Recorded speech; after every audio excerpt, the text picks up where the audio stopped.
So let's return to our Leo Ascendant chart. We're preparing the research for a pre-recorded reading.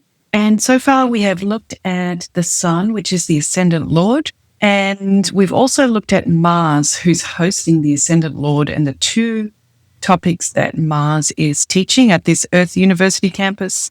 And then because one of the nodes is in a sign or a classroom run by Mars, we've also looked at the nodes or the ghost professors of our previous university expertise, like our PhD, K2 in some other university, and the Rahu professor, which is where we will get our next expertise. And then because one of those nodes is in a sign owned by Venus or a teaching room owned by Venus, we've also looked at Taurus and Libra and the units that Venus is teaching on this Earth campus. So there's just one planet to wrap up in this discussion, and it is the Moon, which is also located here in Taurus. And the Moon is exalted when it is in Taurus. And this Moon happens to be in those very first degrees of Taurus. So it is actually exalted. So we can note that the Moon is exalted in this chart. And it is also naturally awake and alert because it is. But because it's at those very first degrees of Taurus, which means that it is exalted, but it also means in this case that it's very old and is a moon that karma has probably been spent in other lifetimes. And in this lifetime, this professor is one of those old, wise professors, but maybe with not too much drama to share. Now, how is the natural strengths of this moon based on its placement? Let's have a look at the moon here in terms of Chesta bala. We can notice that, in fact, this is quite a new moon. If we had looked up in the sky on the day this person was born, the moon would have been just a small sliver of a moon. So we know from that the moon is not going to have very much Chesta bala or action. And in fact, it is 7 out of 60. But let's see if it's getting any support from its friends. And unfortunately, this is not the case. It's not in a friend sign and it's not getting any aspects really from friends. There's a little bit of an aspect from Mercury, but it's not even worth writing down. So this is somewhere where the moon, this professor, although it's very wise, is not going to have those habits of taking action. Let's have a look how it's doing for stamina though, because we know it's exalted. We're expecting that its Ucha bala is very high, and in fact it is 59.9 out of 60. So whereas it doesn't maybe have that impulse to action inside of itself, an enormous reservoir of intuition, of imagination, and of lunar energy, that ability to adapt to the flow of life. Equally, it's not getting much support. It's just one of those charts where it doesn't have aspects from other planets. Finally, we want to know how is its responsiveness. And the microphone for the moon and its lectern is right down here in the 4th house, just like Venus, our two female planets. We hear them best when they're close to the heart center in the 4th house.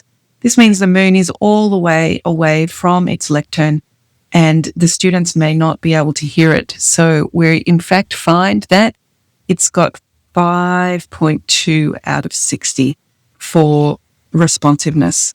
So this is a moon that has a really great inner reserve, but is neither naturally in the habit of taking action, and also it's hard to know when to take action because the students can't hear it very well.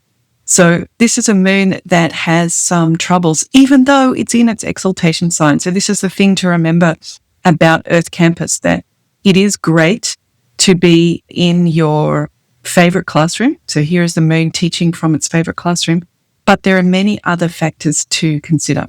So this is a moon that, I don't know, I think we probably have to give a C to. Maybe it's a little bit C minus. And let's have a look at the unit that it's in charge of. And it is, in fact, in charge of Unit 12, loss and liberation. And we have put that here already because it's our exit from Earth Campus. So I'm just going to write in the planet here, and that it's teaching from its feminine archetype, the moon. And so what might the textbook be for Unit 12? We could talk about what is the Cancer classroom on Earth Campus. To me, it's like the soundproofed music room where all emotions can be experienced, and the silence is so deep and profound that it draws out one's emotions. It's a magical teaching space on Earth Campus. Here we're teaching Unit 12 about loss and liberation.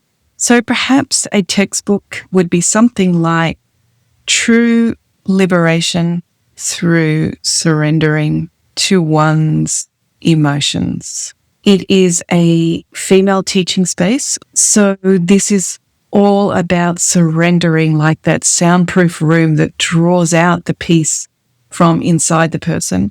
The music room where all songs can be sung and all emotions can be accepted in Cancer classroom. And let's have a look at how this classroom is doing at this particular Earth Campus.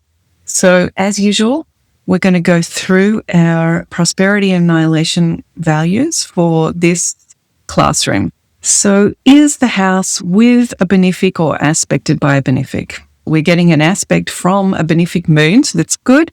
And that is also the Lord is aspecting the house, so that's great. But we do have K2 aspecting, and then we have Rahu aspecting, and nothing from Aquarius. Is the house Lord with a benefic planet? No, it's with a malefic. So we'll put that down in the annihilation column. Is the house Lord young or adult? No, but it is awake. So that's the point for prosperity. Is the house Lord in the 10th house? Yes, it is. And is it with an evil house Lord? No, and it's aspecting its own house, but Mercury and Jupiter are not aspecting. So we have got 4 and 3. Meaning that the support for this classroom, the resources from Earth Campus, it's keeping this classroom pretty well maintained. And now let's have a look at, will this textbook, True Liberation Through Surrendering to One's Emotions, how is that being taught from Taurus? And in fact, because this is where the moon is exalted, this is maybe even a better place to teach it than in Cancer, because Cancer is a water sign that is always moving, always flowing, but it can be hard to tell where we are. There's no boundaries, there's no limits. The ocean, you can draw as many lines in the ocean as you like, and they just keep getting absorbed into the particles of the water.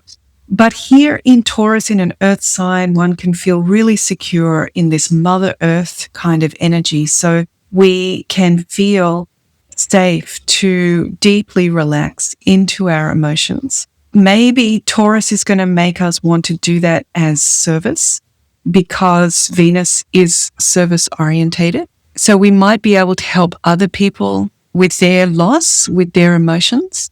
And we might be interested in helping build emotional resources for other people. So I think that this is going really well. This textbook to be taught in Taurus is providing the safety and groundedness to truly surrender. And yeah, it might even help us help others. Let's see, what are some of the combinations that we might expect? We might see an interest in charity work, and that's something that we already picked up on from the first Lord in the 9th house and the 9th Lord in the first house. It's going to be also an interest in spiritual practices, contemplation, self-realization, and a true understanding of renunciation, that it's not about giving up our life, that we're still going to need to serve, but we are renouncing that attachment to our work. Our identity is not coming from our work.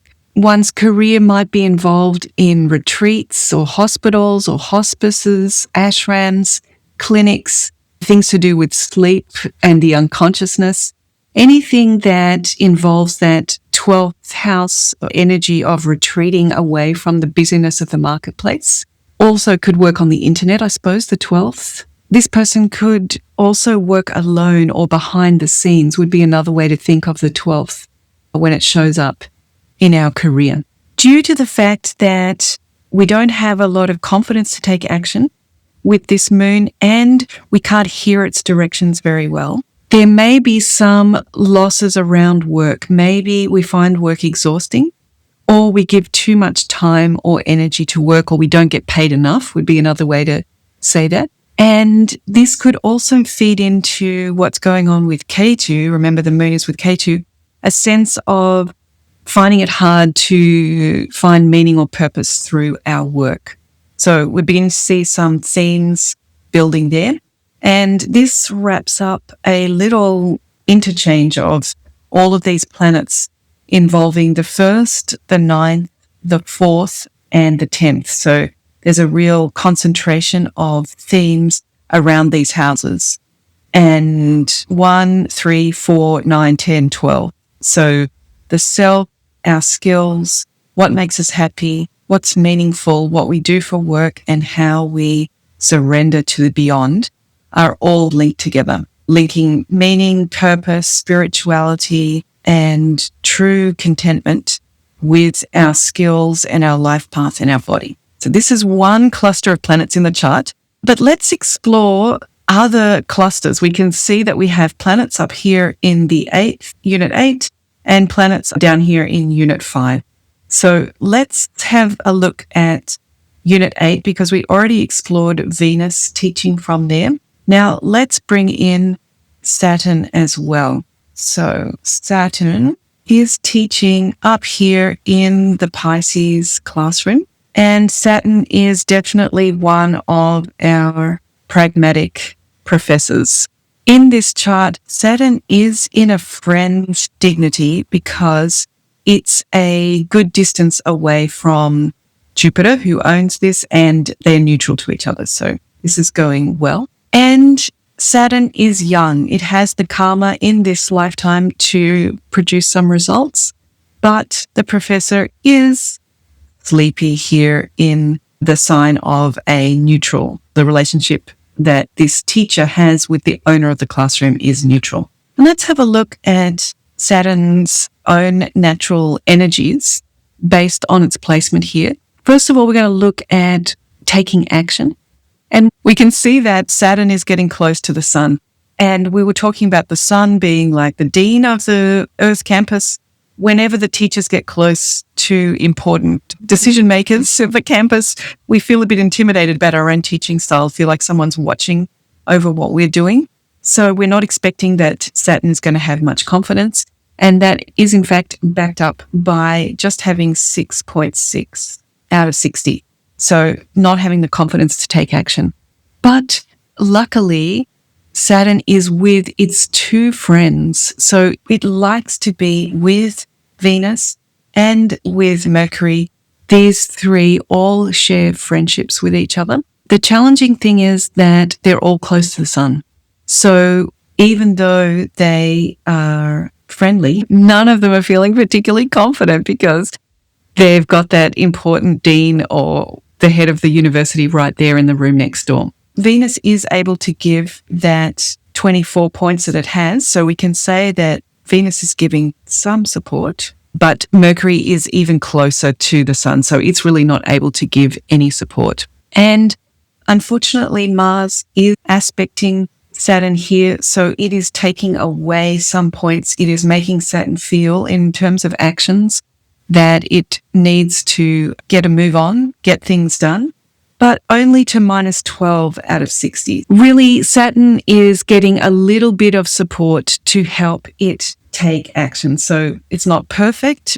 Maybe there's a little sense of urgency that I'm always a bit behind where I should be. I'm always playing catch up for this Saturn, but at least it's getting a little bit of support from Venus. In terms of its own inner reserve of knowing how to detach and knowing what to cull from life and what to let go of. Let's see how Saturn is placed. It gets its most inner reservoir down here in Libra classroom And so it's approaching the opposite classroom. So in some ways, this Saturn teacher is going to struggle with what to let go of and feel that fear that I should just keep a hold of everything, because you never know, for a rainy day, we might need everything. So it doesn't let go of the things that it might want to. And that has got 11 out of 60 in terms of inner reservoir. In support from its friends, Venus luckily has a lot to offer. So it is giving 53, really boosting Saturn's ability to feel okay about whatever it needs to let go of. That Venus can give us a sense that it's all going to work out in the end, and it's all happening for our highest good. Whatever we have to let go of, even if it feels that we weren't ready, something about Venus is helping us to know that in the end, it'll be worth it. But we do also have that aspect from Mars, and Mars is very close to where it has no inner reserve. So it's got really bad habits around its inner sense of courage. We already talked about that here.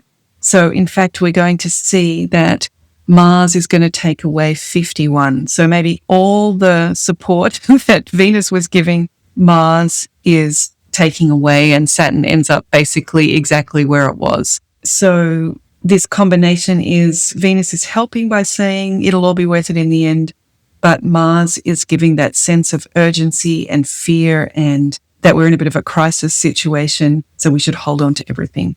So this professor is having trouble taking action. It's also having trouble believing that it's okay to let go of anything, of relationships, of commitments, of responsibilities, anything that served its purpose. But how is it going in terms of being able to be responsive? In this case, it's doing great because its lectern and microphone is over here, close to the seventh cusp. So it is only one house away from that. The student's ability to hear this Saturn, when is the time to act in terms of being pragmatic, settling, keeping a low profile, like doing those most pragmatic actions. We can hear when it's time to do that, and we can hear when it's time to let go. Whether we're able to do either of those things because of those scores, but we can certainly hear when it's time.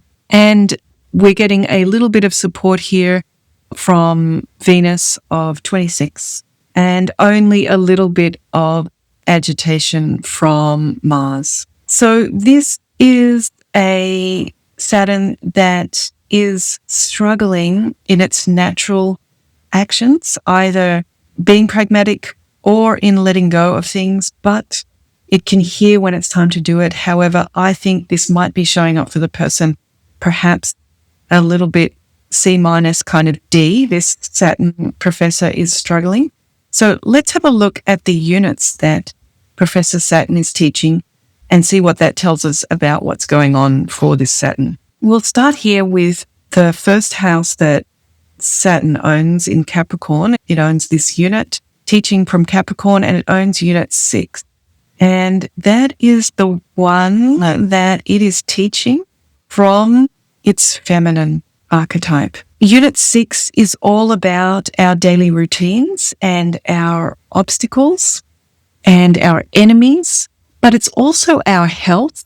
And a textbook might be something like the art of outlasting one's enemies, because in Capricorn classroom, we can think of it like a Colosseum where one is thrown to the lions. Professor Saturn identifies with that Shudra class in Hinduism, so the servant class. And here we are being thrown to the lions. It is where we can win our freedom from the Colosseum, but it is through hard work and being tough enough to outlast what is thrown at us. So whatever Unit 6 represents for us, our daily tasks, our obstacles, our health routines, Capricorn Classroom gives us the ability to outlast those things. Just use our resilience, our pragmatism to hang in there, and that will bring success on its own. Capricorn is often called the sign of greatness. You just have to outlast it. And let's have a look at how this unit is being resourced by this particular Earth campus, this classroom, with or being aspected by a benefic. We're getting a Rashi aspect actually from the moon, which is a benefic, but we're getting one from Ketu, one from Mars, and one from Rahu. The house lord is with two benefics, and it's young, but it's not aspecting its house, and it's with an evil house lord. So 4 and 5. In terms of support for this classroom, a little bit more on the annihilation side, making that textbook even harder to teach. So this textbook then, the art of outlasting one's enemies, is being taught up here in Unit 8, and it's in Pisces. And Pisces is a water sign. It's very expansive. It's owned by Jupiter. This is a clash of approaches here that Saturn, the crocodile of Capricorn, is tough, and it's here in this very compassionate, expansive, understanding everything and everyone state of Pisces classroom. So I think that this textbook is going to be more gentle and maybe too forgiving of enemies. And we can see that Saturn is a teacher in this particular Earth campus who is not maybe going to take action to end things when they should. And maybe they're also being a little bit too forgiving of their enemies. And let's see how this might show up in a person's life. Having the teacher of the 6th unit up there in the 8th house might give research ability into maybe health matters, maybe able to be of service. This Unit 6, able to give service to people who are transitioning. The 8th, Unit 8 is all about transformation. And then because there's a link with health there, as this is the teacher of the 6th, the unit of health, Unit 8, which is open to change and transformation, perhaps this might affect the person's health. Maybe their health is not as strong, but there's a lot of change in the person's health, maybe from staying too long in situations. And there's also some potential for abuse. The nice thing is that these planets, Venus and Mercury, are benefics, but having the 3rd lord with the 8th lord could be accidents or unexpected occurrences with the body. There could be some kind of hidden or secret accidents or traumas to the body because Pisces is the 12th sign of the zodiac as well. So we're seeing mixed results for this teacher, Professor Saturn, up there in Pisces classroom, trying to teach the art of outlasting one's enemies, but teaching it from Unit 8, where there's a lot of change and transformation, and where Saturn is feeling a bit intimidated from being so close to the dean of the university. So feeling that pressure to be better than Professor Saturn is. So Professor Saturn is naturally, he's young in this chart, but he's a planet that is associated with our flaws and with our disabilities or the things.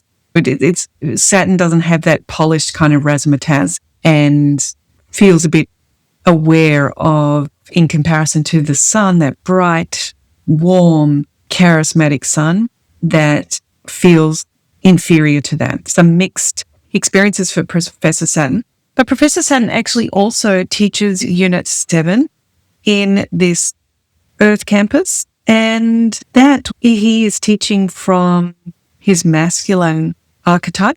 And Unit 7 is all about our partners and transactions. Unit 7 is being taught here in the Aquarius classroom, and the textbook might be something like sustainable relationships, because we can see that that is always about preserving our energy and being as efficient as energy as possible, because Saturn knows that life is a marathon.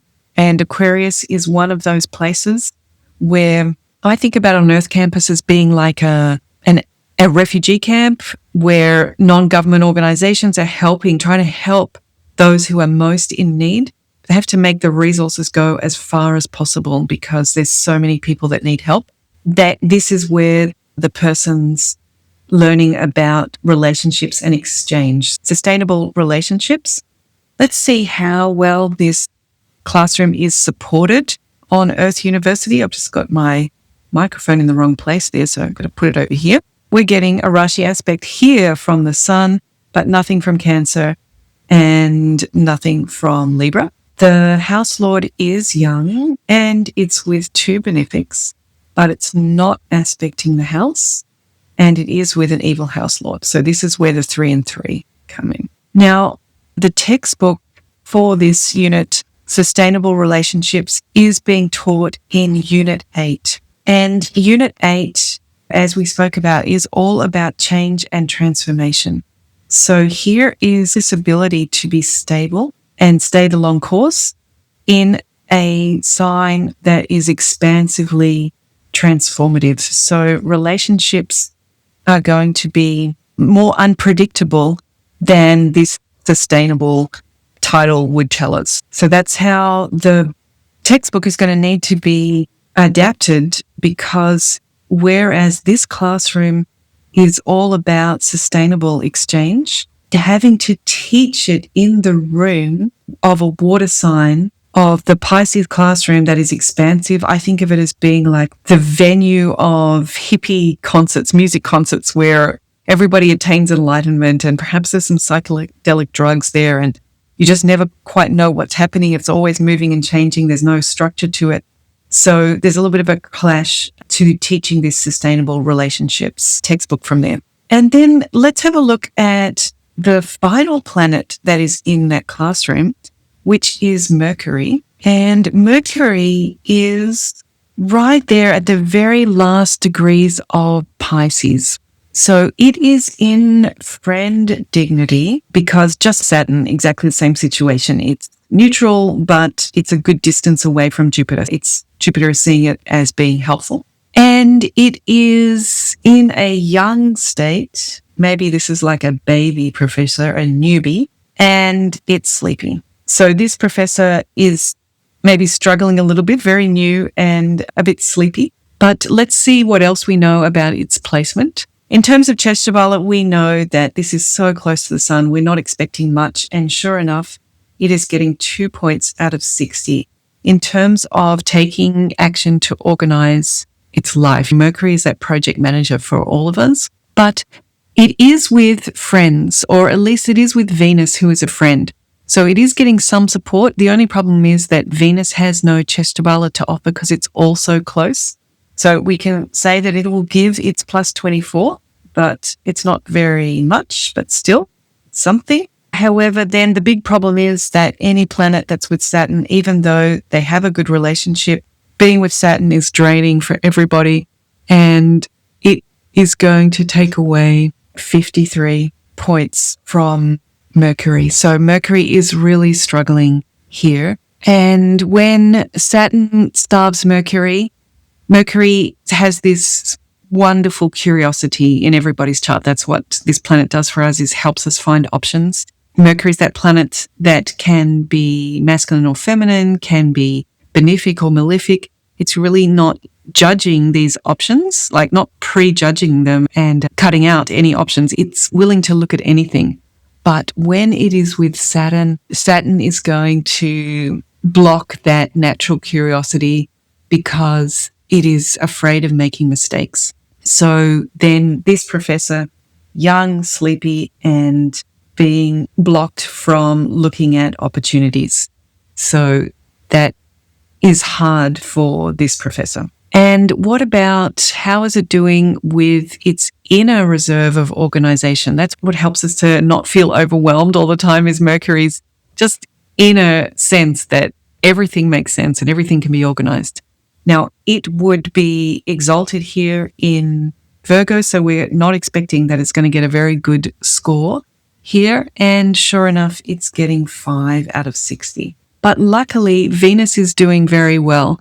So Mercury and Venus often travel together. If one of them is exalted, the other one's debilitated. So they go together in this way.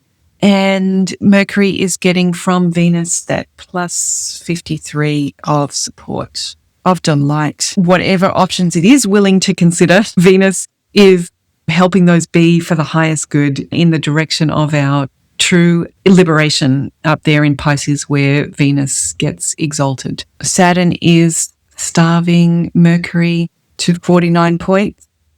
in terms of inside of ourselves having options. So even inside of ourselves, there's this editing of options. And how about for Dig Bala? Where is Professor Mercury's lectern? In fact, it is in the first house. So the lectern is over here, and Mercury is quite a long way from that. So we see that Mercury for it, Dig Bala, is getting 13 out of 60. In terms of being able to hear this planet, Venus will give what it can, which is the plus 26, but Saturn is going to take away 9. So Mercury is struggling in this chart. We were talking about that it's not debilitated, and it's true. It's not in its debilitation degrees, but we can see that in every way by being close to the transition between Pisces and Aries, it has this state of being very young. It's sleepy from being in a neutral sign. It's so close to the sun that it doesn't have that confidence to take action to organize the life. It's going to feel really easily overwhelmed because where it can organize things is in an earth sign like Virgo, but here it's in this most expansive and spacey kind of Pisces teaching room, easily to feel overwhelmed. And then it's far away from its lectern, so the students at Earth Campus cannot hear what this teacher is saying. And it's co-located with Saturn, so even though it's with its best friend Venus, Saturn is just bringing all of that down. I think we have to say that this is maybe the professor who's struggling the most that we've encountered so far, this Mercury. And let's see which units Mercury is teaching in this chart. And we'll start here first at Unit 2, our values and resources. So here we are at Unit 2, and this is being taught by Mercury, and it's being taught in the she, her archetype. And the textbook might be something like speaking clear values, clear boundaries lead to wealth or value. Because Unit 2 is all about speaking our truth. Virgo is all about detail and being clear, adding up the left-hand column and the right-hand column, making sure that all of our boundaries, the way that we value ourselves, is clearly spoken and outlined. And let's see how this Unit 2 is going. Are we getting any benefic or malefic Rashi aspects? So we've one from Jupiter, that's great. And Venus, we're going to call a benefic. But Saturn, we have to call a malefic. And because Mercury is squeezed there, I'm going to call it also a malefic. But I am being Rashi aspected by the Lord of the House, and that is Mercury. So that's a manifesting, and it's by Jupiter is also manifesting. And I don't get anything for being young and sleepy. And the House Lord is with an evil House Lord. Yes and yes, because it's with the 3rd and the 6th. And it's with, the House Lord is with a malefic as well, but it's with the benefic. So I might have double counted those, but the ratio stays the same. So 6-5, a little bit more prosperity than annihilation. So this textbook is well written. The person understands internally the importance of their voice representing their inner truth and setting those boundaries.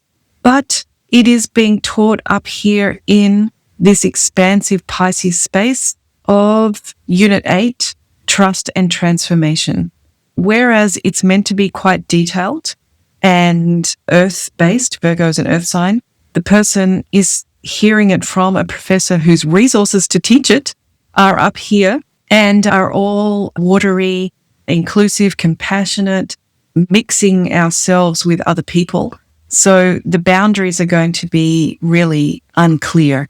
Boundaries are less clear than the textbook intended.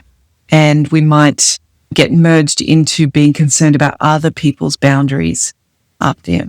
So let's have a look how this might show up for the person. We're talking about Mercury teaching Unit 2 around our values and our voice, what we say. But we know that Mercury is struggling there. The potential is for how we make our value and resources to be in the psychological or transformative area. It's got that potential. But we might find that our income can fluctuate because the teacher is in such a changeable house, and that it's hard for this teacher of the second unit, which is all about our values and our resources, wants to teach it from such a material sign like Virgo, but is in such an ethereal and spiritual place like the Pisces classroom. And so it's hard for us to take income seriously because we're up there in Pisces, like at that music concert where everybody's becoming self-realized through the music, the lack of boundaries, the psychedelics that are happening, the spiritual teaching that's going on there. Suddenly income doesn't seem so important. That might be what this teacher is experiencing, that although they are trained and they wrote a textbook that had all of this detail to balance the spreadsheet, none of it's working up there in the Pisces classroom.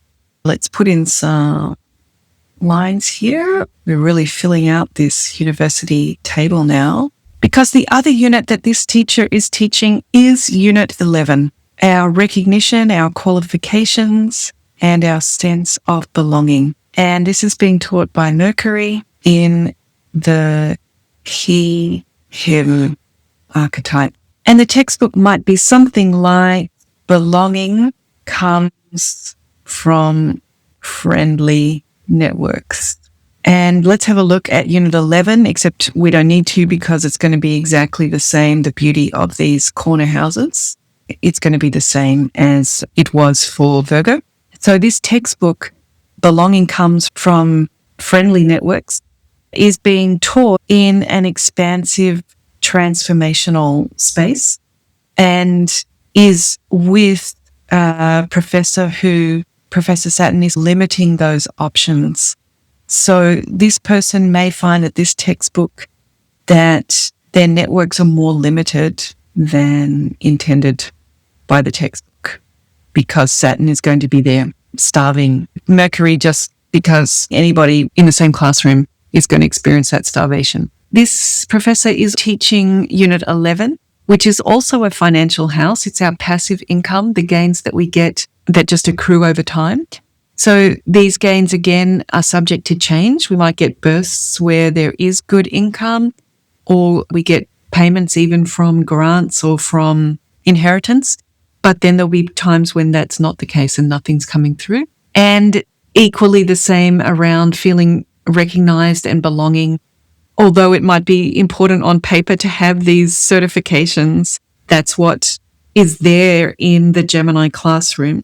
When the teacher is over there in Pisces, it's such a spiritual place that do we really need these pieces of paper? And it can lead us to feel lack of confidence, like we're changing our mind, not really sure what's the best way to accrue wealth. The 11th is where gains accrue over our lifetime, and there might just change career, change the way that we earn money so often that we don't have that consistent sense of gains accruing. We've just got one final planet to have a look at, one final teacher, and that is Jupiter. And Jupiter is in its own home here in the 5th, Unit 5. But, so I'm going to double orange that just so we know who owns this.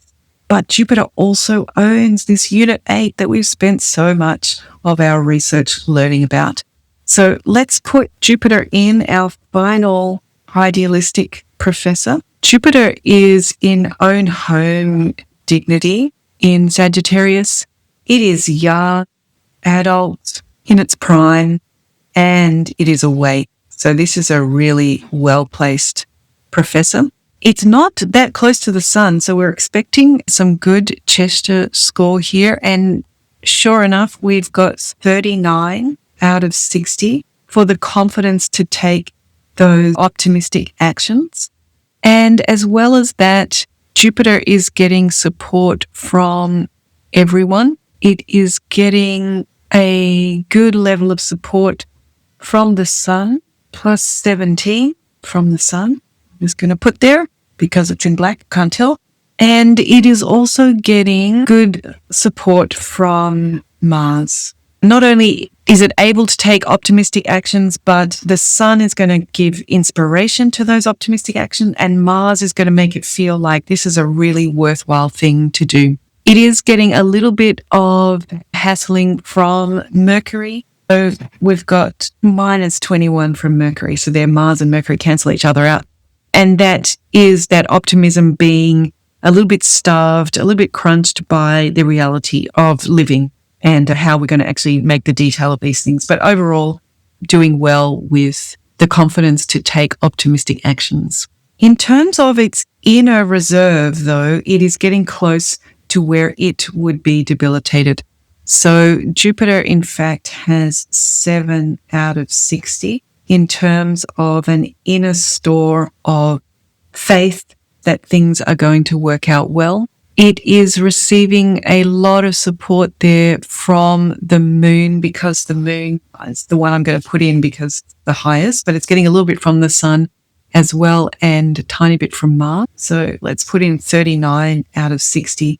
This means that while Jupiter may not have its own deep well of optimism and faith, it can use intuition and imagination to lift itself out of any sort of depression that Jupiter might be feeling there. And it is just getting minus 20 from Mercury, again, bringing those details of reality and the mundane. But overall, although it's low, it's getting help from its friends. And its lectern is also here in the first house. So it's halfway away, and it's getting 21 out of 60 to know when is the right time to do something. The students can hear it a third of the time. And in terms of support, a little bit of support from the sun, plus 22 from the sun, and also plus 16 from Mars, but minus 17 from Mercury. So again, not fully responsive. It's a bit too far away from the microphone, but getting some support from those planets who are able to help. So whereas this Jupiter is really well placed in the confidence to take optimistic actions, it might be lacking some inner self-belief and just not quite knowing when the right time to do that is.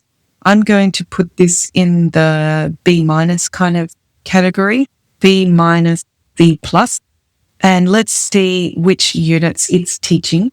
We'll start with Unit 5 down the bottom here. This is Jupiter teaching in his he/him masculine capacity. The 5th unit is all about our legacy, and a textbook might be Wise Legacy, Inspire Everyone, because Sagittarius is such a wise space.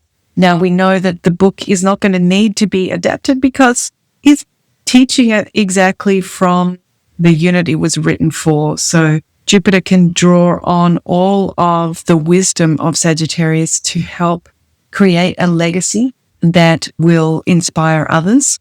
And how is the support for this unit on Earth campus? Is the house with a benefic? Yes, it is. It's got a Jupiter aspect and the Lord is aspecting. The Lord is both young and awake, so that's a full 5 right there. And it's getting an aspect from Mercury, which is another manifestor, and from Venus, which is a benefic. But it is also getting an aspect from Saturn and a malefic aspect from Mercury. But that it all adds up to 7-2. So a great deal of support for a creative legacy. And let's see how this might show up in someone's life. That this person could be a problem solver, and that this person might be delighted by children. They probably got a very pleasant personality and might be devoted to their friends, charming, happy, enjoys being in relationships, is able to be playful with life, and have a deep interest in ancient spiritual knowledge, be good at mantras and yantras, able to invest money, and bringing in excellent past life karma here in the 5th house. Finally, Unit 8 is also taught by Jupiter in the she/her archetype. And that textbook might be expanding through trust. So Jupiter teaching Unit 8 very wise, very compassionate planet, is going to fully take advantage of Pisces' ability to expand and work on a higher level of consciousness. The prosperity and annihilation will be the same as it was for Sagittarius. So this is going very well. And Jupiter teaching this unit, expanding through trust, but teaching it from Sagittarius, is perhaps going to be a little bit more linked to or inspired by ancient texts. So this expansive trust will, I think, be founded in wisdom from ancient times. Here we see the complete chart. We just want to check how it might show up when we see that eighth unit is being taught in the fifth.